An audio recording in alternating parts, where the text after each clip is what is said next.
Seriously, we've been having these kind of programs, and we've been having guest speakers and stuff like that, but we have never had anybody like this before. Seriously. I mean, this lady touched on every point. Seriously. Yeah. Thank you. God bless you. She touched on everything. We are proud of you. All right. At this time, we'll call on our Assistant Program Director, Ms. Ciara Johnson, to introduce our Chief Launcher.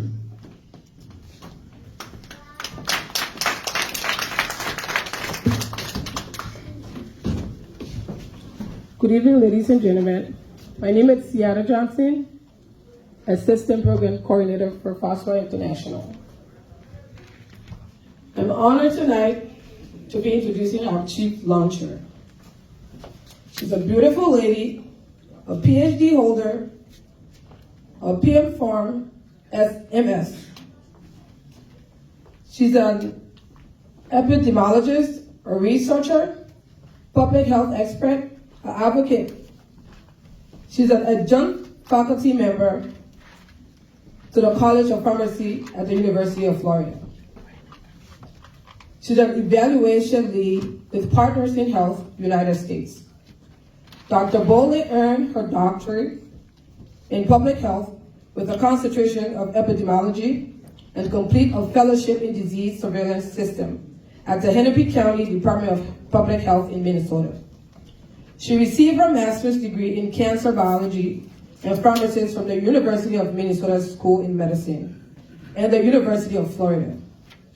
During the COVID-19 response, she led evaluations and research design, provided technical guidance and oversight of implementations, and coordinated internal and external evaluation, partners for the $9 million 3-year CDC CCR 2019 grant in collaborations with NCD, HHS, and 6 non-governmental partners throughout North Carolina. Dr. Boley has co-authored peer-reviewed papers that have appeared in renowned epidemiology journals, global health publications, and the World Health Organization Bulletin. She has over 60 years of experience researching health systems in Minnesota, including 2 years of supporting research at 8 partners in health global locations in low middle income countries, LMICs, including Haiti, Lesotho, Liberia, Malawi, Mexico, Peru, Rwanda, and Sierra Leone, as well as 2 years living in Liberia. She is deeply committed to leveraging living in Liberia. She is deeply committed to leveraging living in Liberia. She is deeply committed to leveraging data and research to improve health outcomes for vulnerable communities. Ladies and gentlemen, please help me welcome Dr. Emma Jean Boley to the stage.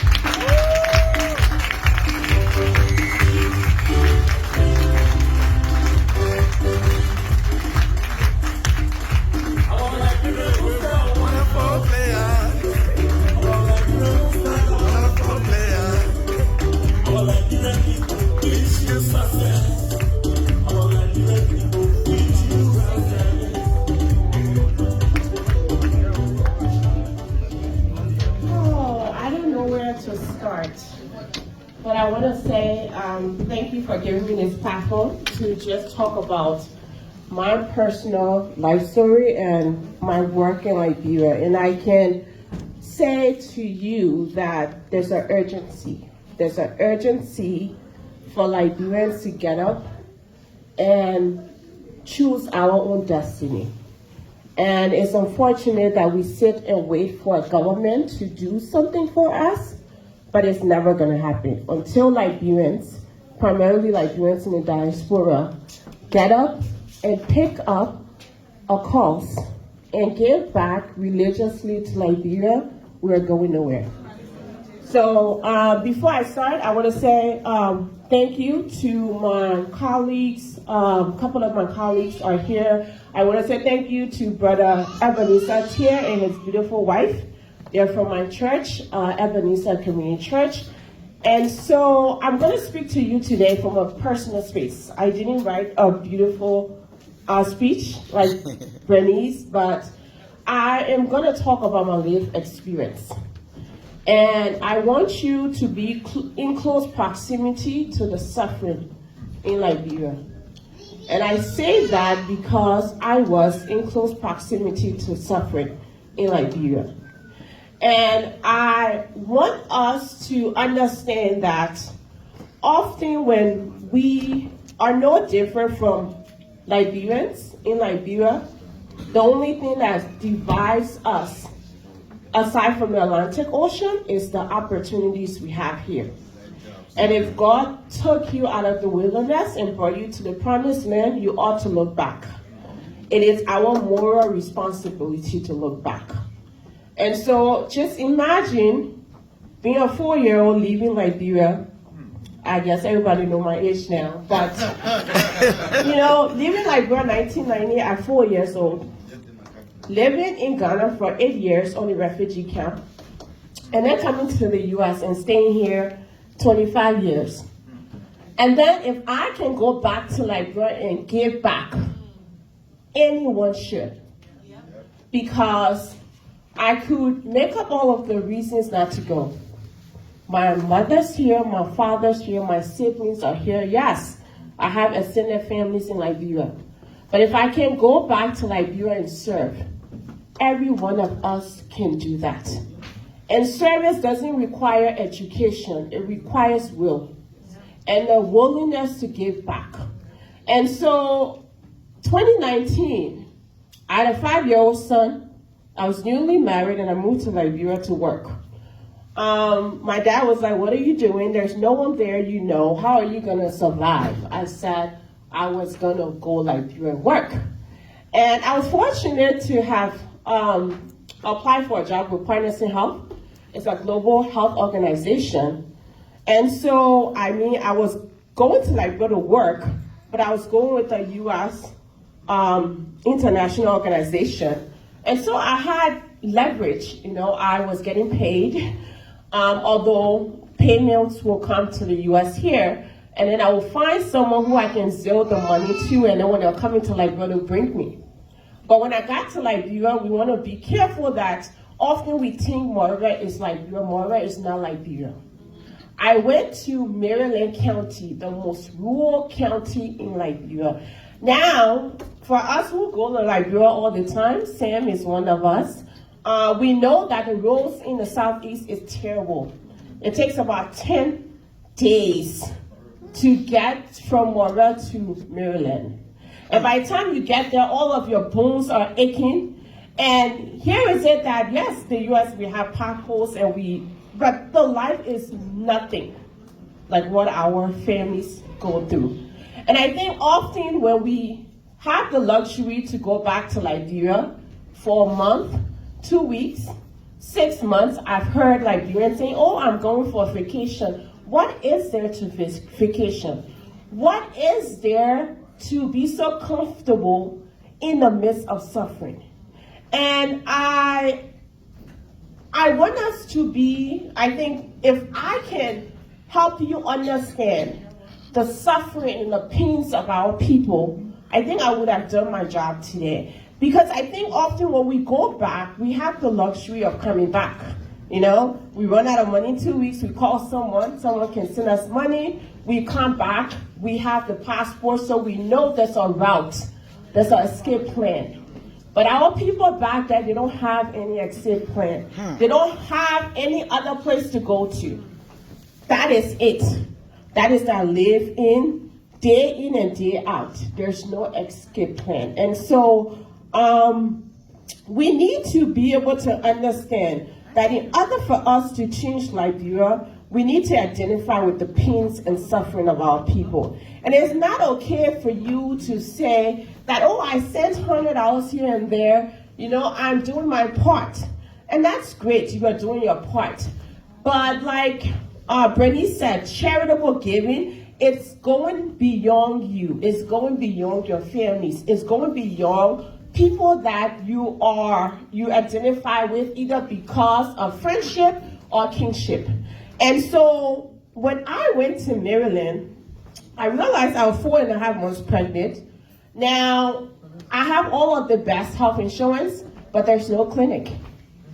I had international health insurance, Cigna Global International, but there was no clinic. In fact, I had the card in my purse. When I would go to Cleveland Medical Center, and I would say, I need to get back tomorrow, and it was like, how will you go? The next car isn't leaving in 10 days. And so I was 4 months pregnant living in Maryland. And yes, I was there with the International Health Organization, but guess what? Once you get on the sword of Liberia, you are there on your own, okay? You may call. It takes them a couple of hours to call you back. If anything, they will tell you, we'll contact local partners to be able to help you, but there's no help, okay? And so I vividly remember I was 4 months pregnant, and we needed to go to Jean. I don't know who are here from Maryland. Jean is the county closest to Maryland County, the country, not Maryland, but Ivory Coast. Yeah, Jean is the place that when you get there, if you cross over, it's the town. Yes, it's the town that's closest to Ivory Coast. And to be able to get to Jean, oh God, we had to go over the Cavada River, get in canoe. The canoe has current where when you go up, it brings you back. And so you are thinking that it's going to take you 2 hours to get to this village. It takes you 5 hours. By the time you get there, it's dark. And you can't get back. And so imagine we got to that village and there was a pregnant woman there, just what you said, Brittany. She was about 8 months pregnant. And she was telling us that in 8 months, she's never gone to the hospital. And I'm like, why? And that was such a dumb question because even though we journeyed, it took us 2 days to get to that village. I understood why she couldn't get there. Because the nearest hospital you had to get in a canoe, go 5 hours if the current allows you to Cleveland Health Center. And so what will happen to her? Either she will give birth in Jean or die in the process. There's no way to get to the nearest hospital. And so we understand that even in Liberia, in the midst of suffering in Moravia, if you go in the rural places, that's where you see tremendous amount of suffering. I lived in Liberia for 2.5 years. I had a 5-year-old son. When I would go, I would pack Tylenol, ibuprofen, all of the things from America, but it couldn't save me. Because you know what? When I got there, when I went to Maryland, everyone took it. And so when my son was sick, he would have a fever, would go to the hospital. They say, ask me medical, they say it's an international hospital, it's on 20th Street, but it would take the pediatrician 5 hours to get there. Okay? And that is another child waiting to die. And this is an international health hospital. So imagine what it is in JFK and all of that. I was recently in Liberia 3 months ago. And we were in rural Liberia. And what broke my heart the most, that there's an urgency for us Liberia to do something, or else Liberia is done. I can be honest with you. I've had this conversation so many times with my parents, and I will say, don't say that. Don't say that. Be positive. There are certain people that have to die for Liberia to move forward. I'm not being political. However, I always used to say, perhaps maybe the next generation, things will change. But I can tell you the generation that's 15, 16 years old, the boys are on drugs. The girls, by the time they're 18, they have 4 or 5 children. With no father, no one to even account for those children. So that future is lost. There's the lost generation right now in Liberia. And so I am here to tell you that the work that this organization is doing It is in the immediate need and interest of our people. Our people are dying to get to the nearest hospital. JFK, there's no beds. Often, when you are sick in Liberia, you go to the hospital, even if you have the money to pay, the services are not there. You wait and wait and wait. The nurses are on that phone. When you ask them why, they say, I haven't received my pay for 4 or 5 days and 4 or 5 months. And imagine here we are so inclined to getting our paychecks in 2 weeks. Imagine if you go 5 months without getting paid. Would you want to work? You will not. So there is a systemic problem wrong with Liberia. Government cannot fix it. If they tell you they can, they are lying to you. The problem is bigger than the government officials. What we need to do as Liberians, pick up our own cross and carry it. Like Bernice said, we cannot wait for the World Health Bill. We cannot wait for the international people to help us. They are tired of helping us. In fact, if for us to succeed, we must help ourselves. And then people will look and say, okay, Liberians are doing, let me help. But it is incumbent upon us to not just sit there and be complacent. Be complacent because you have a meal on your table. Be complacent because you have a passport that when you go to Liberia, you have a escape plan. Okay, like I was just in Liberia for 3 weeks. I was hiding for the last week because I literally ran out of money and I just could not help anyone because the pains too much. The pains are too much. And so when I see people going to Liberia, December's, Liberia is beautiful, enjoyment, I'm like, what is there to enjoy? People are suffering, people are dying. I was in Liberia just last year. I went back, 3 other persons that I know, colleagues died. Just 2 days ago, a colleague who used to drive me to work just passed away. And he works for Partners in Health, one of the best global organizations. He died at Cali Hospital. Why? Because he had a liver problem and there was no medicine in the country to be able to help him. Jesse was 40 years old and had 2 children. He was the breadwinner of his family. So now his mother not only has to bury her son, she has to then fend for his children and herself because he is gone. And Liberia isn't like America here where we have life insurance, where you say, okay, perhaps the person left money. There is nowhere to turn. It is incumbent upon us in the diaspora here.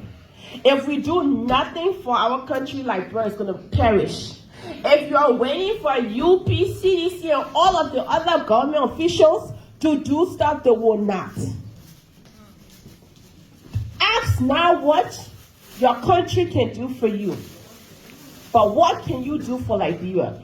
In the midst of the suffering, our people need us.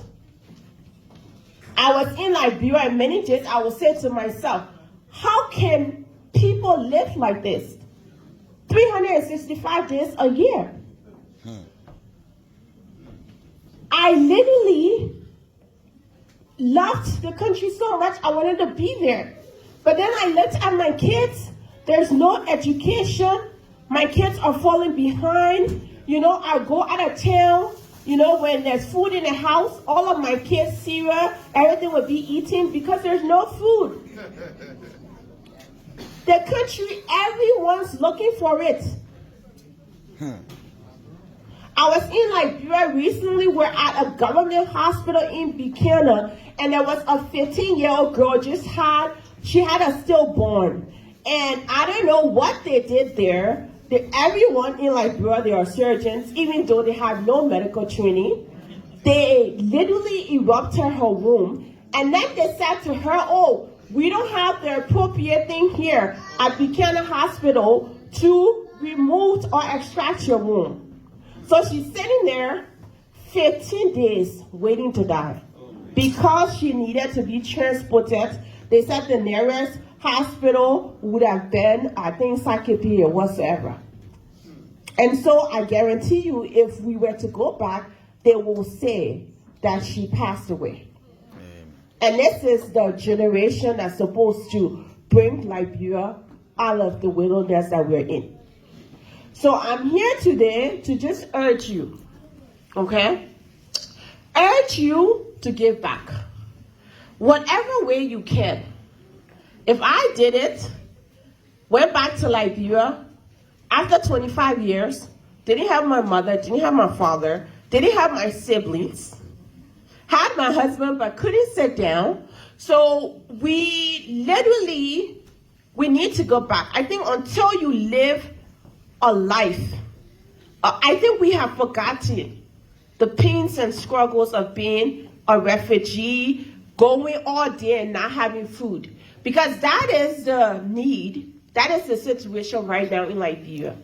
There are people that are just waiting to die.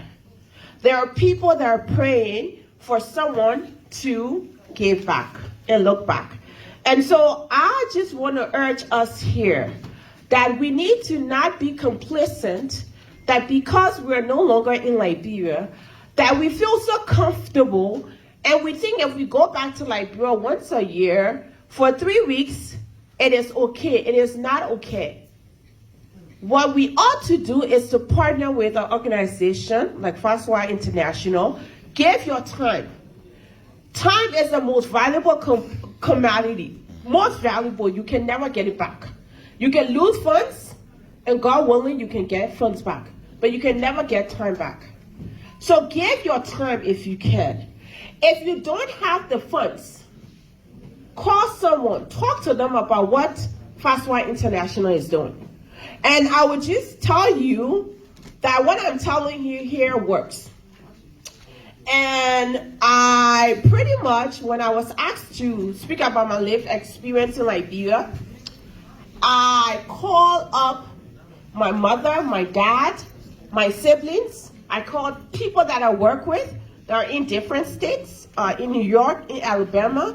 And I said, I'm part of this work that we're trying to raise at least $20,000 to take 3 medical containers to Liberia by March of next year. Would you help us? Everyone. When people understand the problem, they are motivated to give. I was able to raise, not me alone, okay? Don't mind the title. I have 3 young children. I was able to raise within my network $1,310. Wow. And I want to give this to you here today so that we're accountable. And I didn't do this by myself. This is contribution from my sister and her husband. This is contribution from my mom, my brother. In fact, on my way here, I cashed up here. I'm like, you owe me $30.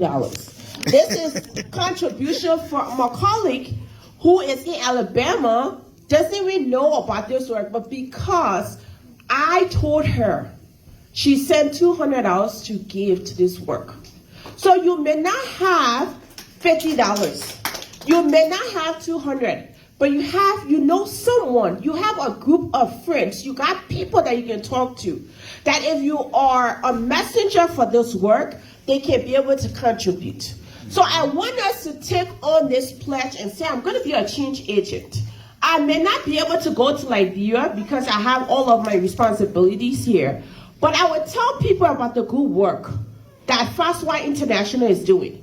I will encourage someone to give. I'll be a change agent for the work. I'll be the messenger to be able to echo this work so that they themselves can be able to raise. So this work can never be done by yourself. It has to be in partnership. What you can't do, someone else can complement you to do. And so I just want to urge you here, whatever you have today, give wholeheartedly. But also, when you go home tonight, be the change agent. Go in your closet. You have phone numbers, people that you rely on, people that you know, people that when you tell something to, they are moved. Call 10 persons and say, I'm part of this organization. Well, I've been to this event and I understand the work that's been done in Liberia and I want to help the work. It's $30. Can you contribute? If you did that for 10 persons, you will get $300. Yep. We're not asking you for a lot. We understand the situations in the U.S. here.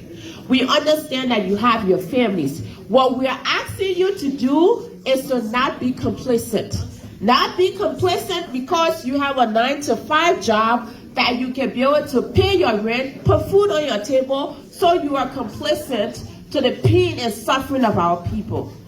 If you help bring hospital bed to one clinic and a mother sits there and have a baby and not have to, I would just say this quickly.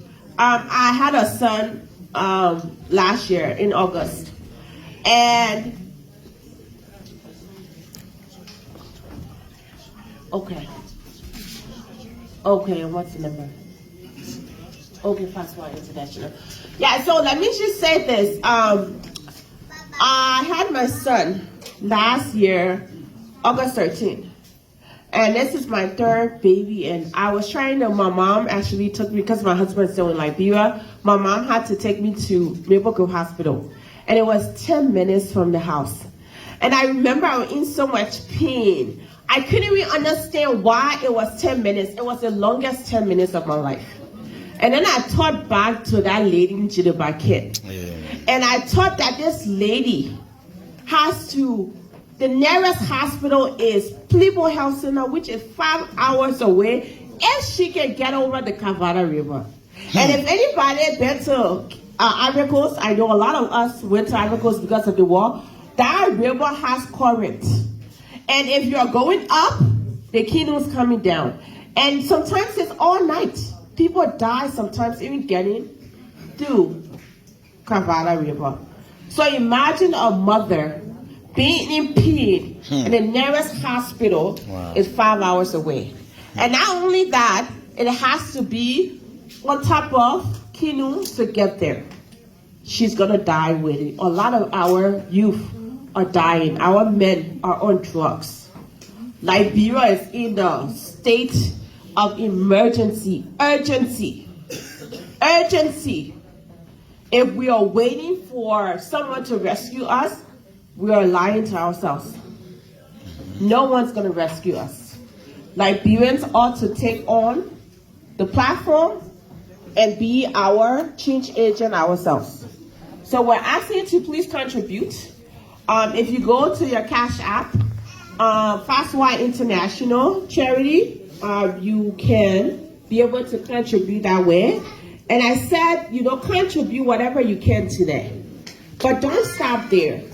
Go out there and talk to people that you know and ask them. Talk to them about the work that we're doing here. We're taking medical supplies to Liberia. We are going to be able to, serve clinics. We're providing medical and public health expertise and education. We are also, working with partners there to be able to train staff to be able to use the medical equipment.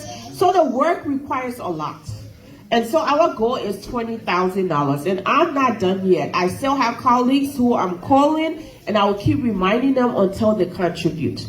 And so I just want to start by saying, we will start, and I don't want people making pledges, because what has happened in the past, people pledge, they go home, and unfortunately life happens, and they don't keep that promise. We are asking you to donate and give whatever you can, and give us, say by December, I can tell you that we'll talk to at least 10 persons and raise $300. If we have every one of us here talking to at least 10 persons to raise $300, we would have met our goal. And so I will turn the mic over to Mr. Soiree, and we will start, donating. I will say, start with what you can. The method I use, you can adapt it. I personally give amount, and then I reach out to my families and friends to give. You can give personally today and then go home and find people you trust that you can be able to reach out to give also. So I will stop here and just say thank you. I just want us